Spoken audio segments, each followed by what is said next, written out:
Hoje nós vamos falar sobre elevadores acessíveis na prática. Muita gente já entende que um espaço, somente pelo fato de ter elevadores, ele já é um espaço acessível. E, na verdade, a presença do elevador na edificação ou no espaço que você esteja projetando ou analisando já é, assim, um diferencial muito grande que vai possibilitar que todas as pessoas consigam acessar, fazer ali o seu deslocamento vertical ao longo dos pavimentos ali daquele espaço, daquela edificação. Lembrando que a circulação vertical, ela pode ser feita de 3 maneiras. Ou por escada, ou por equipamento eletromecânico de circulação, que aí vai ser elevador, ou uma plataforma de percurso vertical, de percurso inclinado, mas é o equipamento eletromecânico, ou a rampa. E o espaço só vai ser considerado acessível se ele contempla pelo menos 2 dessas opções de deslocamento vertical. Então, em espaços e edificações que têm elevadores, já é meio caminho andado, como a gente fala aqui em Minas, é meio caminho andado. Mas lembrando, não basta ter o elevador. É necessário que esse elevador tenha todos os elementos que vão possibilitar que as pessoas o utilizem com autonomia e segurança, que são as premissas fundamentais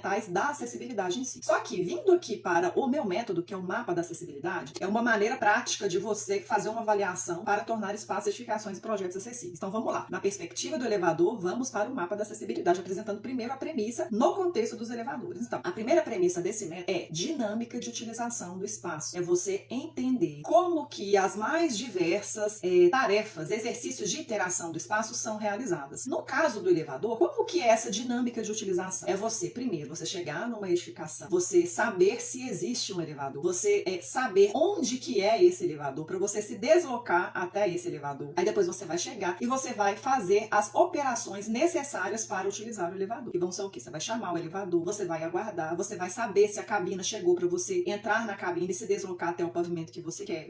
Depois você vai selecionar o pavimento que você deseja ali naqueles comandos do elevador. Você tem que saber se o sentido de circulação da cabina, se está subindo, se está descendo, qual o pavimento que está desde que você esteja dentro da cabina. Então, essa série de micro operações é que a gente precisa entender nessa primeira premissa, que é a dinâmica de utilização do espaço, trazendo para a realidade da avaliação de elevadores propriamente dito. A segunda premissa é um exercício de empatia, que é, depois que você já mapeou, já entendeu quais são essas microações para você conseguir utilizar um elevador com autonomia e com segurança, você transferir essas etapas de utilização para pessoas com as mais diferentes capacidades, possibilidades. Aí você vai fazer todo esse processo de utilização do elevador considerando o quê? Fazendo o exercício do e se. Tá, eu tenho que utilizar o elevador, eu tenho que saber onde é o elevador, eu tenho que acionar os comandos do elevador. E se eu tiver que fazer isso tudo, se eu for uma pessoa que não tem nenhum tipo de deficiência, a minha interação com o elevador vai ser de uma forma. Se eu sou uma pessoa que está, por exemplo, em cadeira de rodas, a minha interação será um pouco diferente. Eu vou precisar de ter alguns elementos para que me possibilite utilizar aquele equipamento. Se eu sou uma pessoa que não enxerga, que tem baixa visão, que sou cego total, eu vou precisar também de alguns elementos para que eu consiga utilizar o elevador com autonomia e com segurança. Se eu não escuto, se eu sou uma pessoa com mobilidade reduzida, se eu sou uma pessoa idosa, uma pessoa amputada, uma pessoa gestante, então dentro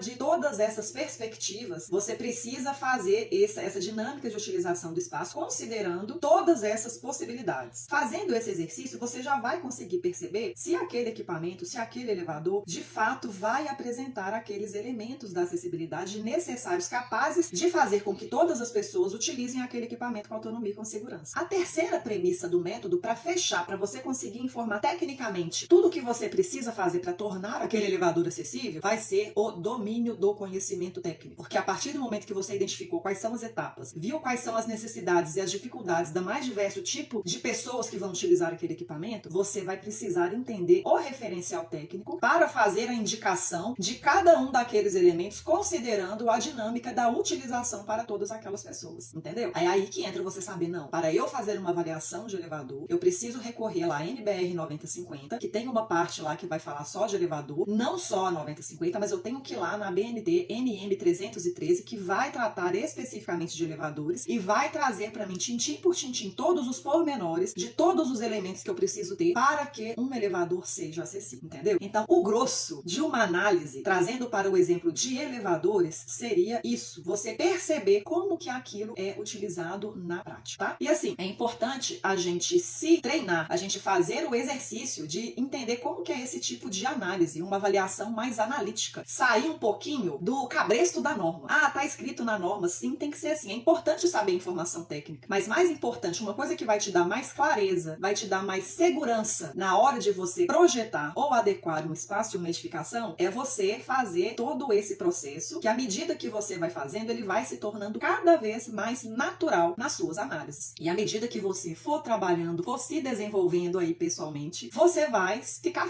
craque, vai ficar fera, vai entender exatamente como que você tem que fazer para fazer essa análise, tá?